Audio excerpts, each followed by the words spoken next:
I will show you the science of actually how the cells work, and you will have more knowledge than most doctors in the world today because they still believe in the genes. You are made out of 50 trillion cells, and the cells are the living entities. So you are a community, not a single person.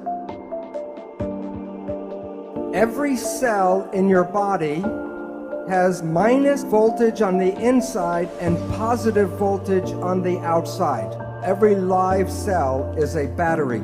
Every cell has about 1.4 volts. 50 trillion cells in the body times 1.4 volts is 700 trillion volts of electricity in your body right now. And with training and meditation, you can focus this energy called chi, and you can use that energy for healing. So while you see yourself as a physical entity, the new physics, you are energy waves interacting with each other right now. All animals and all plants communicate with vibration. The gazelle doesn't have to go up to the lion and say, "Are you my friend?" Because at the distance, the energy could be felt and the gazelle will not go there because of bad vibes. If we, when we were young, were taught to be sensitive to the vibrations, we would not find ourselves in bad relationships and bad places. But we are usually told not to go by our feelings, but to listen to what people have to say. Language was designed to hide feelings. The point is, all organisms communicate by vibrations and know if they're in a good place or a bad place by reading the vibrations. We humans have that ability but are not trained to use that ability. When we see people, like if I look at the audience or you see us, we see people as physical particles and machines. But that's an illusion, because what we are interacting waves. That's why one person can affect another person just by being in the field. And today, physics studies the vibration, not the physical. In quantum physics, we don't study the particles, we study the waves. And we study how the waves interference. All of the waves together is called the field. So you're made out of atoms, but you also are the field. You are connected to everything because you can't separate waves. Now I'm going to show you how your thoughts go out and affect your life on the outside. This is an older picture of a new technology called magnetoencephalograph, MEG. EEG, you put wires on your skin and read the brain activity.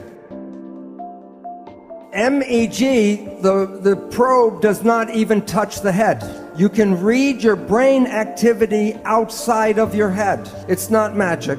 Your thoughts are not contained in your head. As I talked about, people are not particles, they're waves. And waves become entangled with each other. The people that you get connected to, you are entangled with. And many people are familiar, if you think about someone or talk about someone you haven't seen for years, and I say, "Oh, I haven't seen my friend John in 10 years, and the phone rings and it's John. Or a letter comes in the mail from John. It's like the placebo, nocebo. When you think very positive thoughts of someone, they make an effort to get in touch with you. But it works both ways. If you have a negative thought about somebody, wherever they are, they will create negative talk about you. So it's very important to recognize your thoughts and your judgments are not just connected to you, they're connected to the people you talk about. So people know that if you hit the right frequency, you can cause a crystal goblet to explode. It's called harmonic resonance or constructive interference. You are like a tuning fork with your brain, and you're broadcasting frequencies of your thoughts. Which goblet is going to respond to your thoughts? The one that is harmonically resonant with your thoughts. If you live in fear, you're not going to activate the Dalai Lama, but you may get Scarface to show up. So when you are having thoughts, you are exciting and activating those things in the world that are connected to your thoughts. When a mugger is trying to pick out which person he's going to attack, of the different people walking down the street, which one do you think gets attacked? The one who is most afraid. Because the one who's most afraid will resonate, and that means that the mugger doesn't have to do anything, go boo, and everyone will give him everything. But while it works for individuals, it is very powerful when a whole group of people have the same thoughts. You can't make a war unless enough people are ready to make a war. I'm going to show a picture of mass action here, and it relates to in New York City 1 year after 9/11. So this is September 11th, 2002, the 1-year anniversary of 9/11. What was everybody in New York thinking about that day? The winning number, 911, because we collectively create the reality.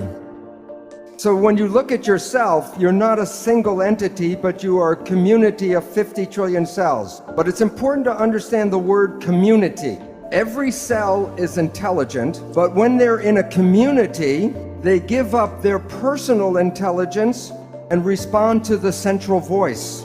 So that the community represents a thing, one thing called an organism. And in that community, that a cell must follow what the central voice is. And if the central voice says to die, the cells will die.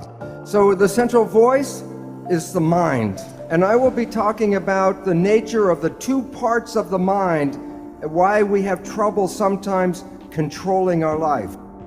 So what I would talk about is the role of how this mind works. First, there are signals from the environment, the internal and external environment. The brain, the function of the brain is to perceive the signals and then interpret those signals and then send the information to the cells to control the behavior and the genetics. So the function of the brain is perception, and from that creates the mind. Now, we have heard of something called the placebo effect, right? The placebo effect is when you have a very positive thought that something can heal you, even if you don't know it, but it's a sugar pill, but you believe it's the real medicine, then you can heal yourself with that. So the pill didn't heal you, it was the thought that healed you. Statistics reveal that 1/3 of all medical healings, including surgery, are the result of the placebo effect. Now, the issue is that the placebo effect is when you have positive thinking. What about negative thinking? And this is what medicine does not tell you, is that there is negative thinking, and it's called the nocebo effect. And in the same power that positive thinking can heal you, negative thinking can kill you. They're both the same effect. One is more positive, one is more negative, but the effects are exactly the same on your health. One will heal you, and the other can make you sick. The point is that negative thinking can create all the effects of chemotherapy. Now think about this. If a doctor tells you you have a disease, or the doctor tells you you're going to die, and you believe the doctor because he's the professional, the belief will give you a disease and can cause you to die. In the United States, in the South, there's a religious group called the Baptist Fundamentalists. And this one group works themselves up into a state of ecstasy, religious ecstasy. And they believe God protects them. And so they will work with snakes, poisonous snakes like rattlesnakes, and they will even get bitten by the snake and nothing happens to them. Now look at this though. Some of them will drink strychnine in toxic doses, and when they're in that state of belief, it does not affect them. So if you can drink toxic poison, then why do we worry so much about the toxins or the food and the air and all that? Because we have a belief that the toxins can kill us. But even though I know this, I will not drink strychnine. And why? Because my belief is not as strong as their belief.